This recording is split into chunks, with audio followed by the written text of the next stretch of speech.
I think when we were first seeing AI PC kind of emerging as that new product category, the proliferation of the AI PC was sort of at the forefront of what was going to be driving the next refresh cycle.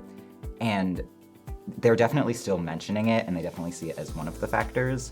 But I think right now it's sort of the least of three important factors, which are huge aging install base, where those commercial PCs are going to have to be replaced irregardless of anything else.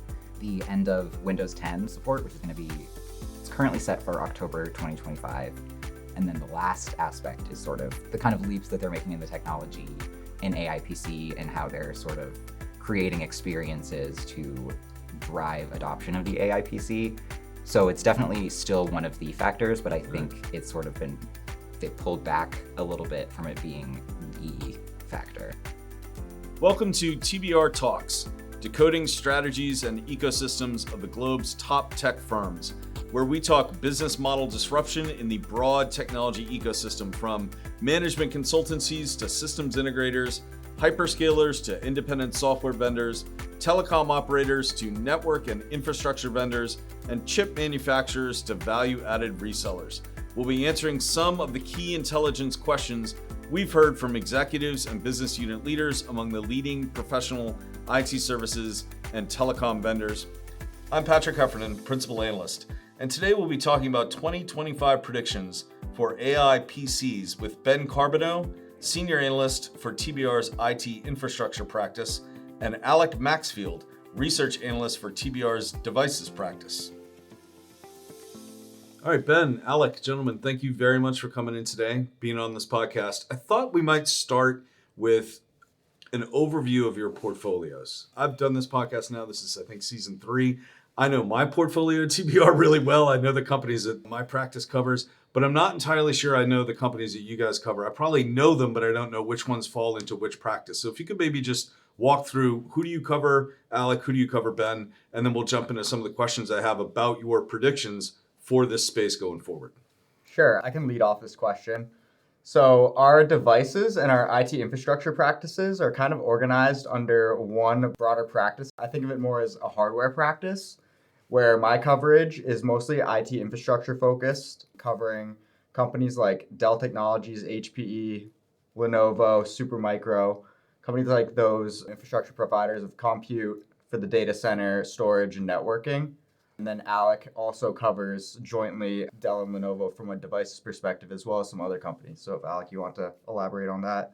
Yeah, exactly. So our overlap is that Dell and Lenovo, where they got the IT infrastructure side as well as the devices side. And then the ones where I'm sort of acting as the primary author would be Apple as well as HP Inc. Okay. Yeah, and so that's interesting that you've got that overlap, because we have something similar in other practices where like we look at SAP very closely from the services side, but of course we don't cover SAP the way that the software practice does. So all in all, it's, I think, in my experience being here at TBR longer than you two certainly, is that we're increasingly doing more sort of cross-practice stuff, breaking down a lot of the silos. So I want to get into the predictions document that you released at the end of last year, looking into 2025. And a couple things that jumped out at me. One was you stated pretty clearly that, and what we're going to talk about primarily are AI PCs, so artificial intelligence. Do you call it like artificial intelligence enabled PCs or embedded PCs, or what's sort of the right way to think about it? So that's something that has come up a lot over the last year, since December 2023, when Intel put out their first sort of lineup of the chips that were kind of creating this new AI PC subsegment. Right. So AI PC is a little bit of a loose definition. I think the loosest possible definition, and then you can specify within it, but the loosest possible definition is a PC with that neural processing unit. So that's sort of that heterogeneous processing aspect, where there's not just the CPU and the GPU, there's an additional, the NPU specifically for those AI tasks. So that's sort of where the AI PC thing comes in. And I would only just add to that, I think you hit the nail on the head with the inclusion of the neural processing unit on those AI PC chips. So as PC silicons evolved, kind of first it was mostly CPU centric, but now at the heart of almost all PCs are what we call a system on a chip. And that integrates multiple different processing units onto one piece of silicon die. and that would be a CPU, a GPU, and an NPU. So that is kind of what we're thinking of at TBR when we define AI PC. It's something that features one of these AI PC SoCs. So I think another important distinction to make is that, AI workloads aren't new. Obviously, with the release of ChatGPT, we hear AI more and more in marketing language. And I think, a lot of the OEMs would like you to think that this is a brand new category. But really, AI-enabled workloads have been possible on PCs, leveraging GPUs for gaming or professional visualization workloads from the likes of NVIDIA for several years. And I think now a really good metric that I like to look at is, while the NPU does enable some of these lighter workloads, and I think really the value prop behind the NPU is energy efficiency. So this handles things like video blurring, audio suppression. Some of the heavier workloads like model fine tuning, those are going to be taking place on NVIDIA GPUs. And a good little number here is if you're kind of a computer nerd like Alek and I, we follow TOPS, which is trillions of operations per second, and it's an AI metric for performance. I think to be considered in Copilot Plus PC, which a lot of these new AI PCs are, the NPU has to be able to do 40 TOPS performance alone. And that is in contrast to, I think, NVIDIA's newest RTX GeForce 4090 GPU for PCs, which does 1321 TOPS. So it's not really comparable in the sense of total workload performance, but really just kind of what the NPU is designed to do, which is handle those more pervasive background AI tasks. And in the broad scene of technology, it kind of makes sense that you would have, every single smaller piece, the PC or the tablet or the whatever, even the phone, is always going to be a smaller amount of compute power than the mainframe, than so that totally makes sense. But that is a huge difference between 40 and what'd you say, 1300? 1300, yep. Yeah. So now that we know what we're talking about with respect to AI PCs and I like that the definition can be a little fuzzy. You stated though in your predictions document that the AI PC OEMs misjudged the market, thinking that new AI PCs would drive a refresh cycle. Do you think those OEMs have sort of fully recalibrated their expectations now? Do you think they see what you're seeing, which is that slow ramp up to adoption that's dependent on other ecosystems?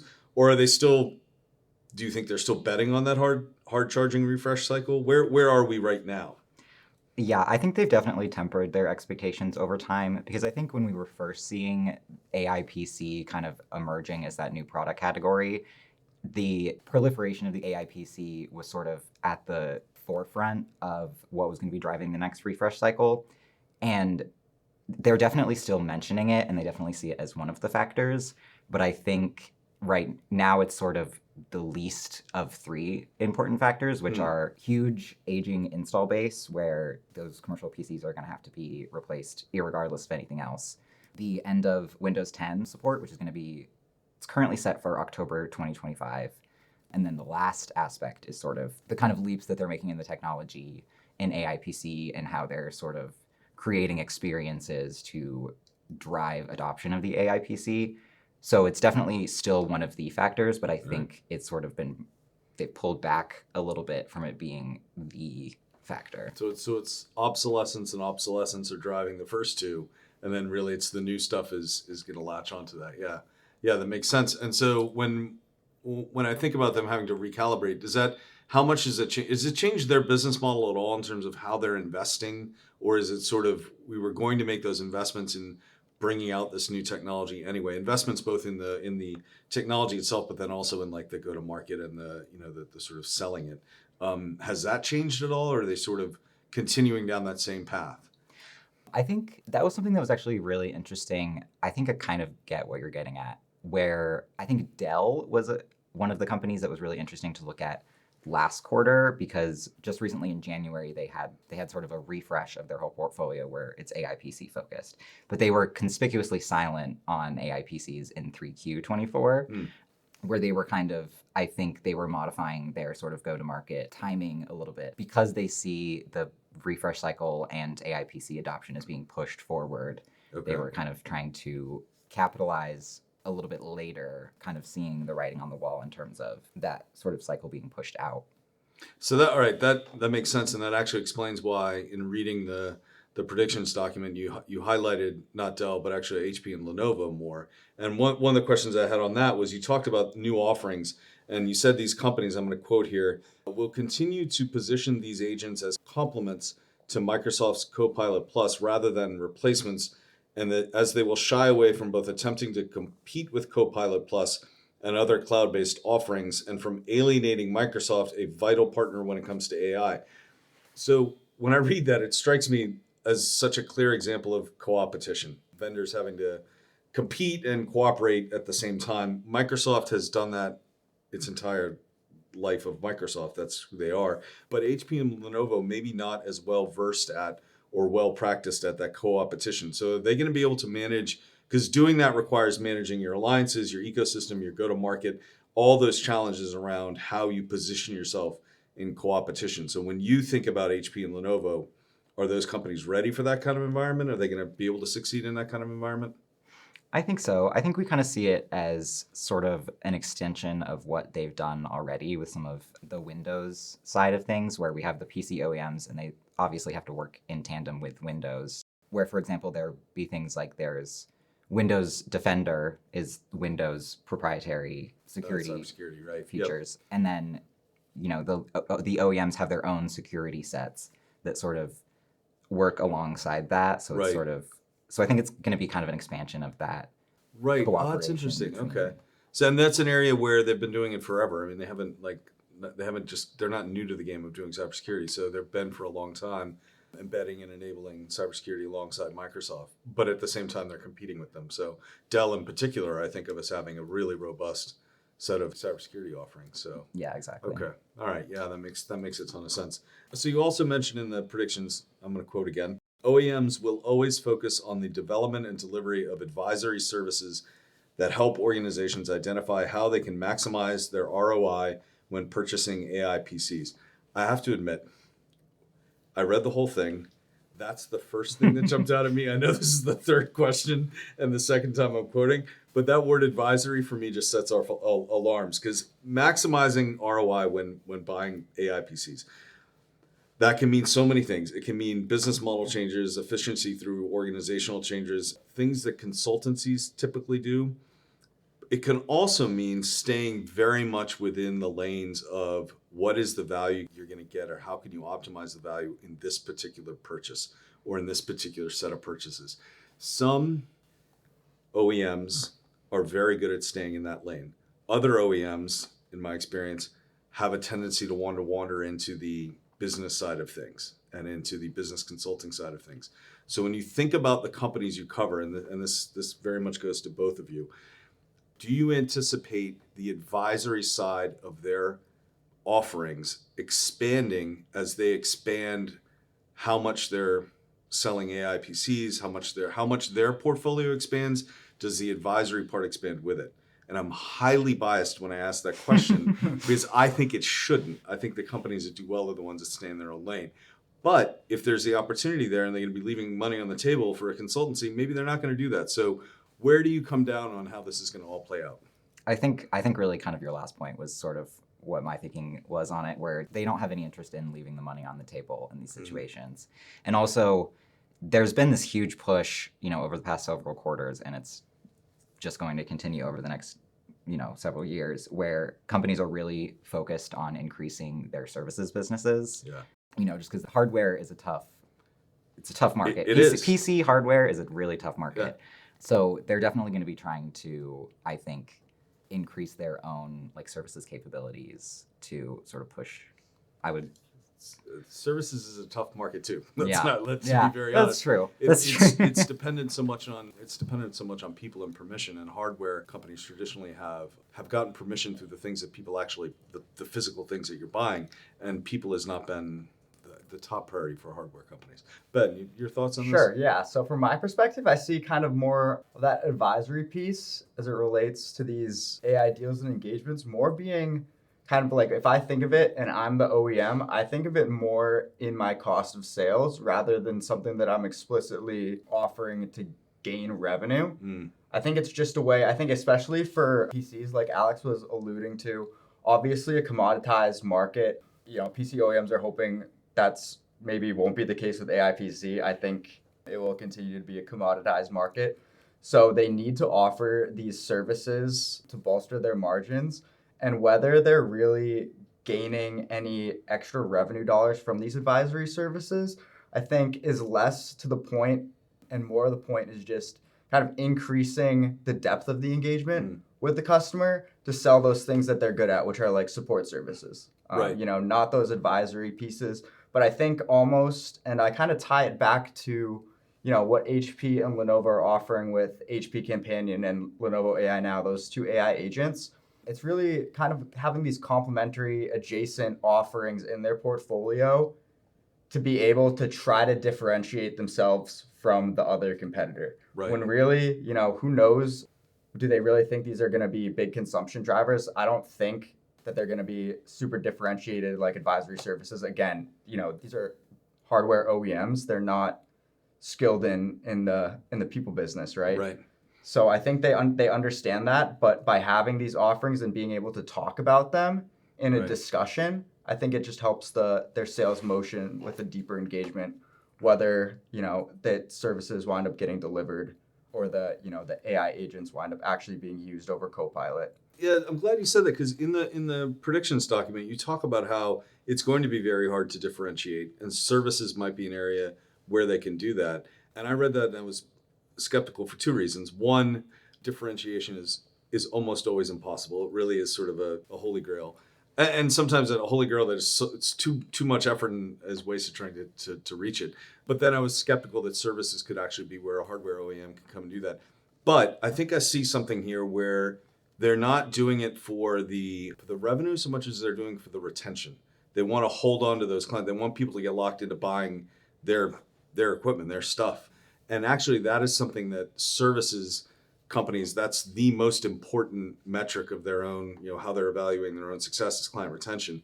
And so if they can latch onto that as part of what their services do for them, then they actually will, the differentiation will come simply through we hold on to our clients. It's going to be an interesting space to watch. So I got to ask, so, this time of year, all the questions around generative AI and thinking about what's coming. And I'm curious, and this is not an easy question, I understand, but put yourself in December of this year, December of 2025. What are you going to look back and say, this is the development that I expected to happen and I'm glad it did, or this is what came out of nowhere and I'm surprised by it, or this is the way that we're talking about generative AI now that was different from where we were at the beginning of this year in January?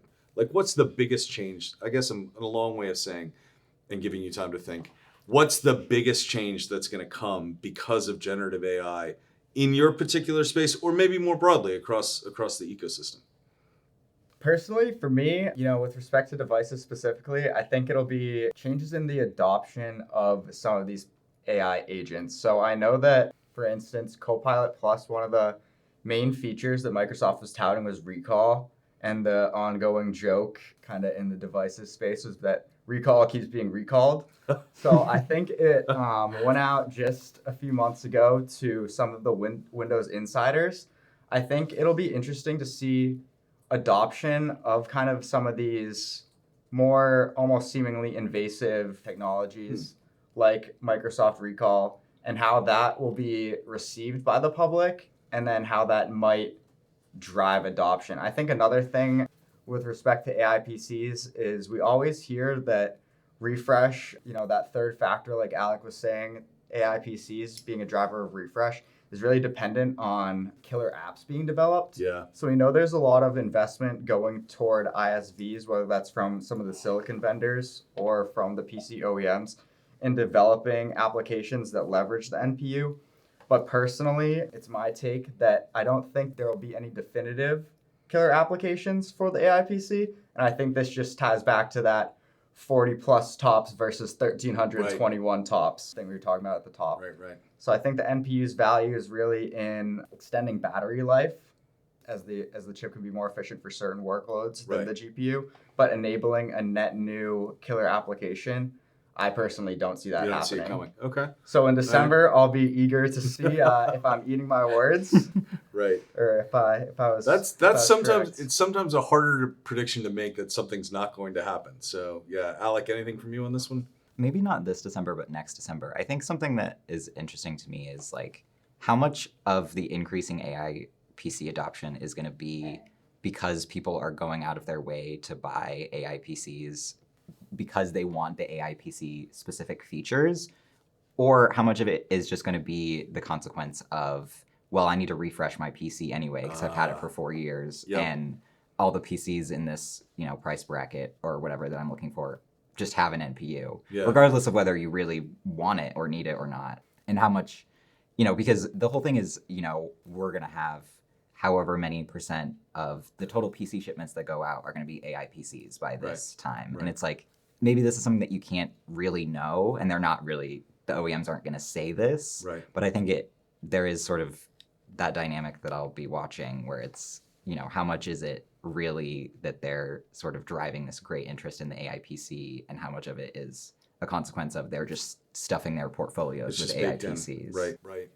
Yeah. How about one last question? Energy. You touched on it briefly in the piece, and Ben, I've got an interest in it because there is that concern that huge concern in our broader generative AI predictions piece. We talked about energy quite a bit, and the concern that the demand for energy around generative AI, and with an AI PC, is it alleviated because you're only at 40 tops, you're not at 1300 tops. So is there? But I really honestly don't know. So what is the long-term play around energy with respect to AI PCs? Do they take more energy? Do they spin faster? Therefore, they require more. To me, I think it runs in parallel with kind of what I see in the infrastructure market. If I just think of the PC as an edge device, I think, what we've seen over the past several years is more and more data being collected and processed by organizations, and more of that is happening at the edge. I think there's always that, go to the cloud or repatriate from the cloud. That's always going to be kind of a cyclical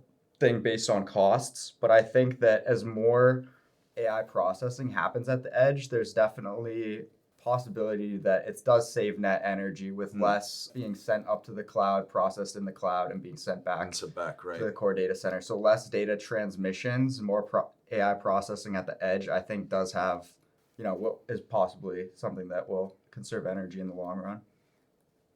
Yeah, well, I hope you're right, because I think that's one of my biggest concerns. So, excellent, gentlemen, this was so much fun. Really enjoyed it, and we'll have another chat, if not in December, or if not before that, certainly in December, so we can find out whether we were right or wrong. Thank you, guys. Thank you. Next week, I'll be speaking with TBR Principal Analyst Boz Fristoff, Senior Analyst Katie Merrill, and Analyst Alex DeMule about KPMG's Global Analyst Day. Don't forget to send us your key intelligence questions on business strategy, ecosystems, and management consulting through the form in the show notes below. Visit tbri.com to learn how we help tech companies large and small answer these questions with the research, data, and analysis my guests bring to this conversation every week. Once again, I'm your host, Patrick Heffernan, Principal Analyst at TBR. Thanks for joining us, and see you next week.